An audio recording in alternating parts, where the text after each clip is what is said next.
Hello, world of tank blitzers and future mumrads. I'm Littlefinger. I'm back. Took about 2 weeks off. You can see here this fancy garage. It is October, almost Halloween 2016, and I took a little bit of time off to participate here in Night Hunt. You can see I went down and got the Helsing.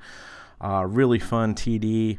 Hope you all got a chance to participate and get one of those nifty tier 7 tanks. Anyway, I just recently completed tier 2 tank reviews, and now we're moving on to tier 3.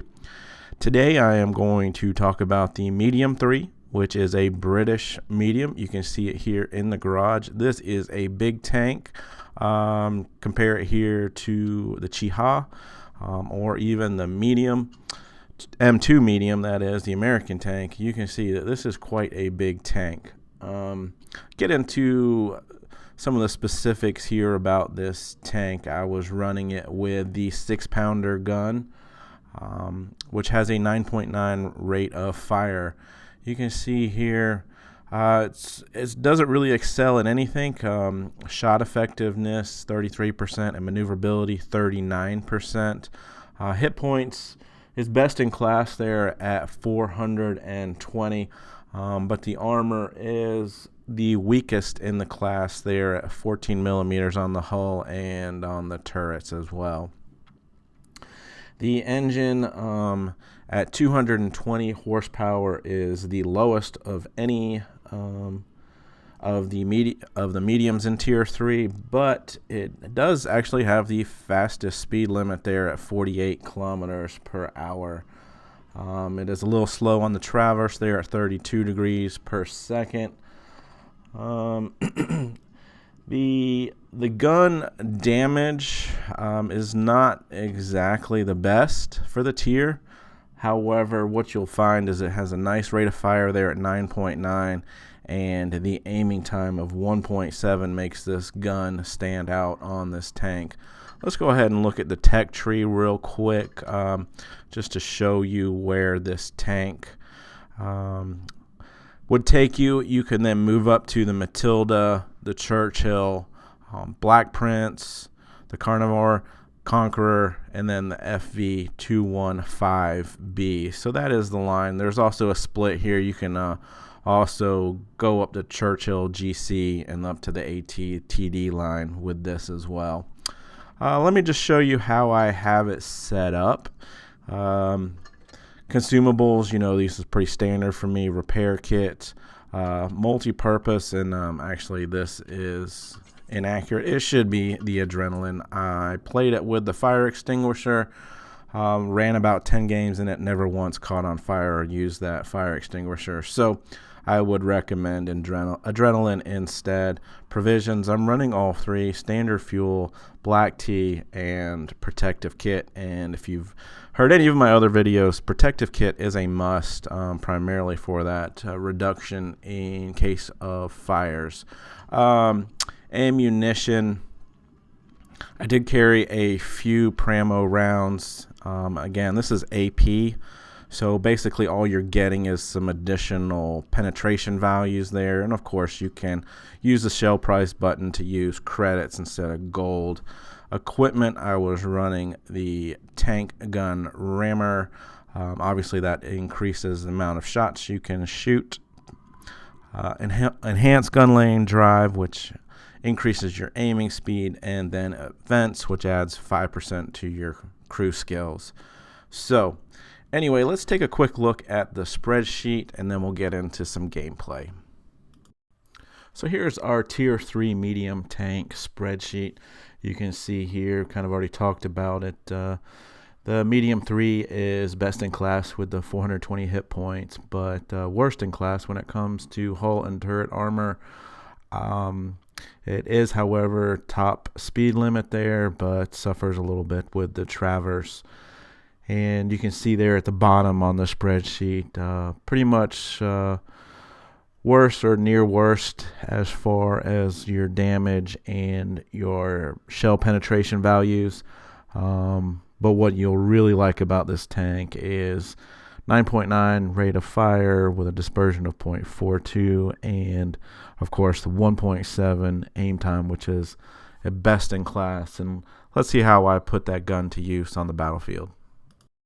Okay, first game here on Mirage. One of the things I like about the tier 3, as you can see, I've got tier 4s, which opens up quite a few more maps, which should be fun. We'll get to see some different strategies and terrain and how to use that to your advantage. So anyway, here we are getting started. As such a big tank, I don't want to be up in front. I don't have great armor, so I'd rather have some tanks in front of me that are going to be distractions, going to get spots for me. We can see here this T-46 rushed up, and he pays the price for it. That Lechus is in a bad spot, so he's going to run away.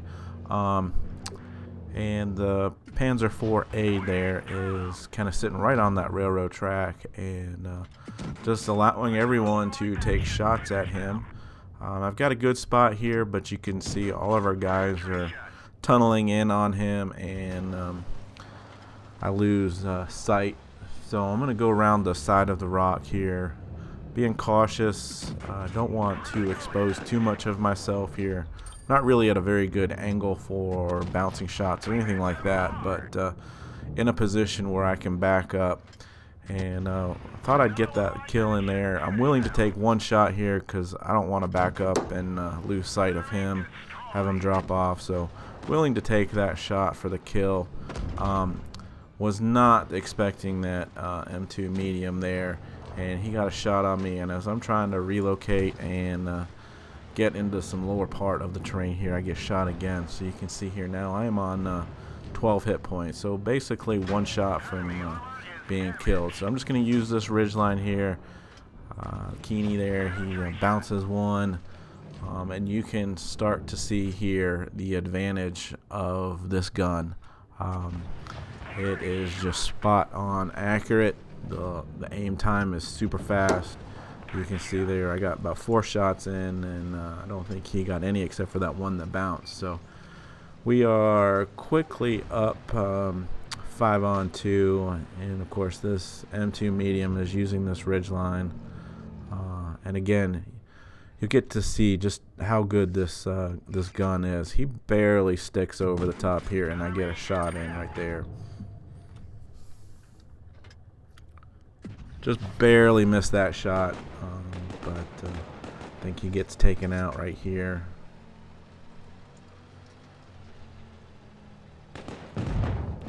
And so it's just the Hetzer left, and I'm going to speed it up here as we all close in on him. And obviously when you're 5-on-1, you want to split up, and this is kind of frustrating a little bit.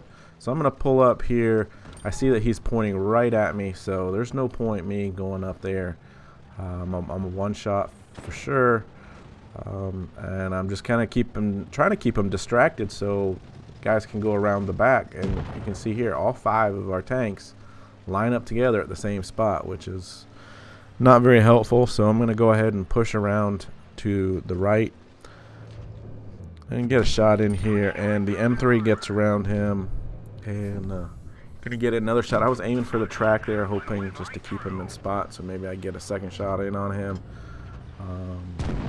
But the M3 lead goes ahead and finishes off the game. And you know, while that didn't look like anything spectacular, you can see I did almost 1,500 damage. Just pumping shots at about 80 to 100 damage. 18 shots in there. So looks like I shot all 7 tanks, and I think that just goes to show you the accuracy of this gun.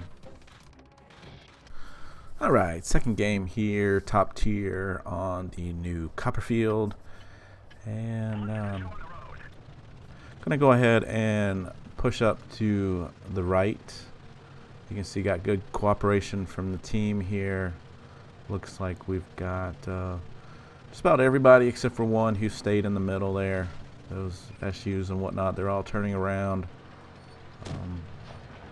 Trying to use that ridge.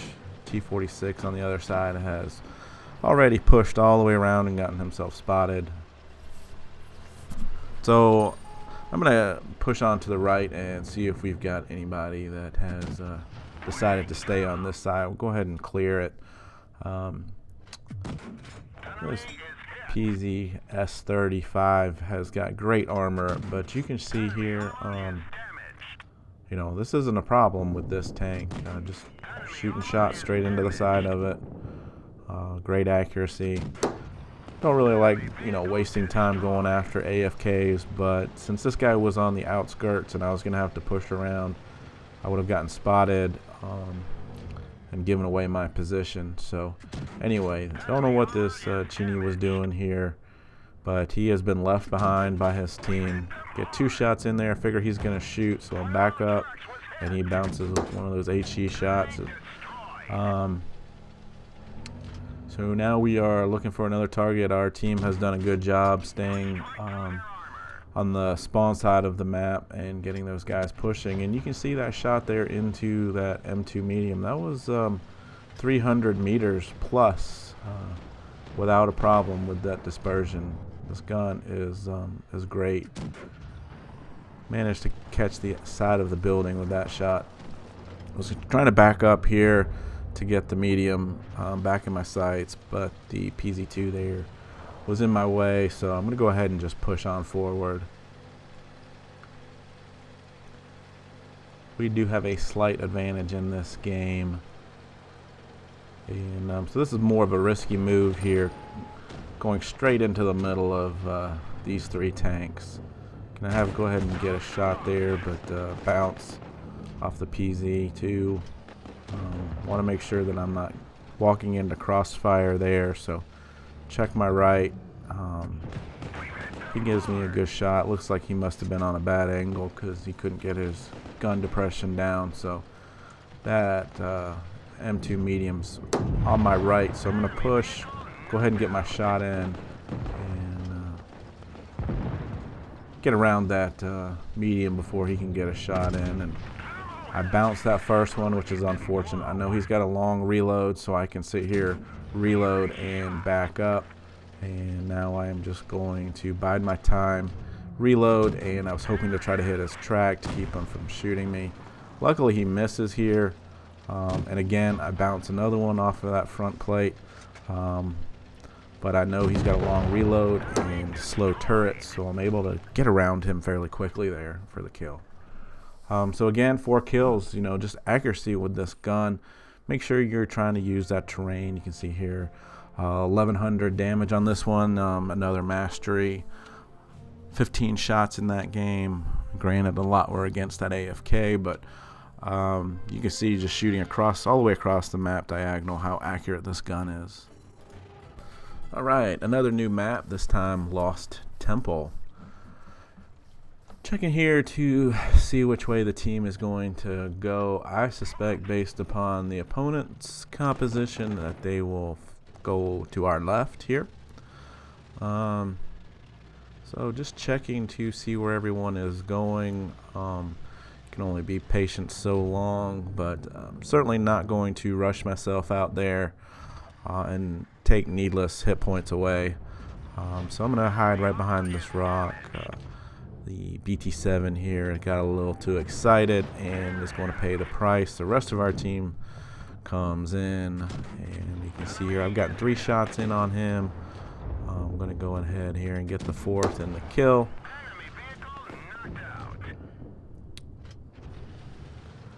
And now all of a sudden it's got a little bit too crowded and hard to move, too many tanks. So I'm going to push forward, staying a little bit behind these guys.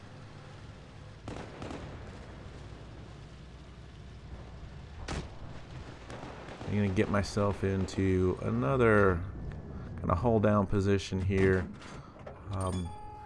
You see in the next 2 shots, that one and this next one, I was a little bit impatient with the reload time. Probably could have held on to that for another half second and got a shot in there. Same with that one. You'll see I come back here on the Covenanter and aim right here at the top of his turret, get the first one in, get the second one in. He does get a couple shots in on me.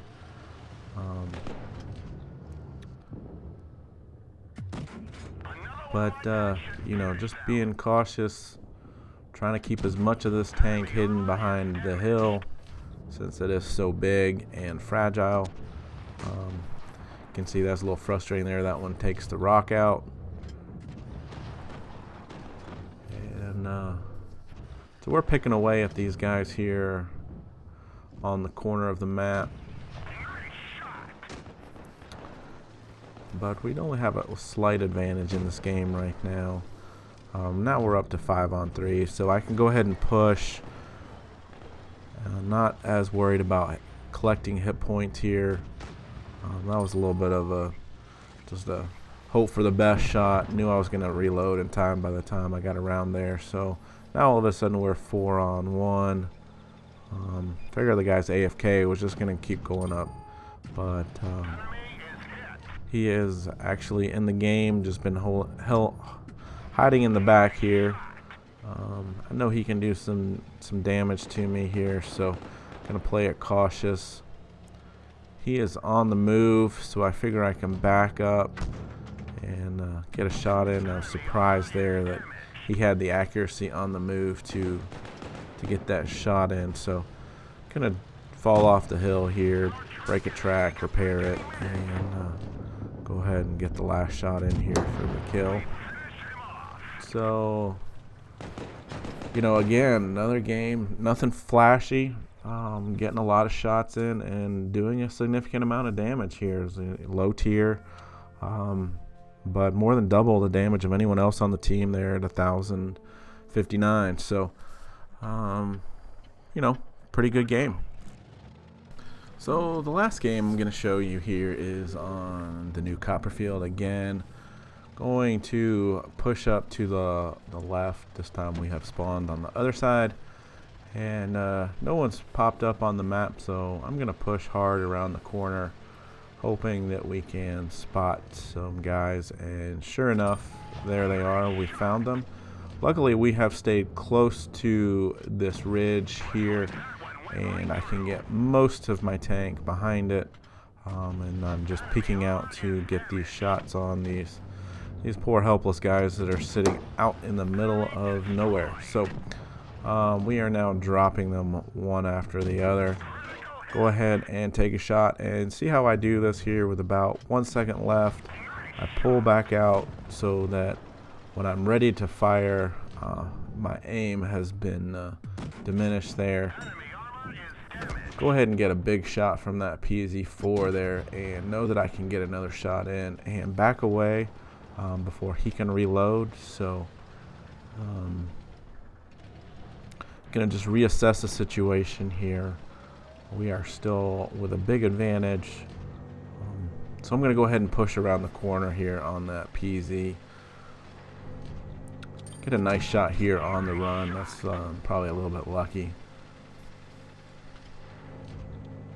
But a little bit unlucky there with getting him in the track and not doing any damage.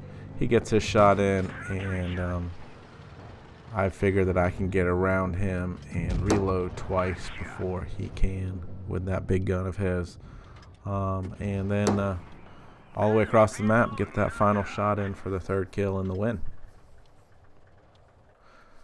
So this tank is big, but it does move well, and the gun is exceptional.